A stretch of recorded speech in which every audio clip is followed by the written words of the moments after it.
नमस्कार मैडम। हाँ actually madam मोर गोटे ट्रावेल एजेंसी अच्छी आज्ञा। तो जो मत गोटे गाड़ी दरकार और सेटा पुणी 7-8 जन फैमिली कंफर्टेबली बस के जाई पड़ते और सेटा पुणी मते सीएनजी रे दरकार अछि। आज्ञा मैडम आम पाखे इटिका सीएनजी अवेलेबल अच्छी।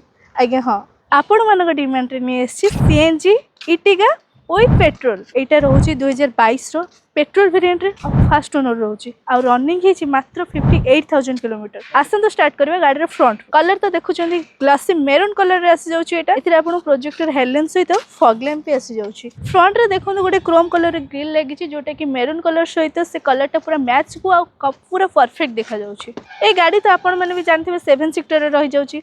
आपणकर फैमिली हो कि भड़ा प्रपोजल हो कि मैरिज फंक्शन हो ए गाड़ी पूरा परफेक्ट आ बहुत कंफर्टेबल गाड़ी भी अपन एबे चलो देखे इंटीरियर कंडीशन केमती कोन अछि। देखुचन तो बाहर maroon interior white colour combination तो बहुत मस्त अच्छी। जेहेतु एटा 7 सीटर एथरे आपन 7टा सीट मिल जाउची फैमिली पई भी बहुत कंफर्टेबल एटा एथरे आपन को बैक रे भी एसी मिल जिवो। जेहेतु गरम दिन मे मास तो आपन जानि छथि बाहागर सीजन ए गाड़ी आपन को दरकार माने दरकार एथिरे आपन को भलो डिस्काउंट रे भी मिल जिवो गाड़ी। मैडम केमती कोन लागला गाड़ी गाड़ी विषय तो आपन को जानि देली। गाड़ी तो मते बहुत ही भल लागला तो आपण माने जदी इंटरेस्ट अछंती महानारायण मोटर्स विजिट करंतु आ ए गाड़ी को नेकी जान आपण माने भी इंटरेस्टेड अछंती जानि छी काहे कि ना ए गाड़ी ही सेमती का 7 सीटर गाड़ी आपन को मां नारायणी मोटर्स मिल जिवो। स्क्रीन ने थे नंबर रे कांटेक्ट करंतु लोकेशन टी कहि दउची भुवनेश्वर पहाड़ नियर रेनॉल्ट शोरूम साइड थे मां नारायणी मोटर्स विजिट करंतु। रहिली जय जगन्नाथ।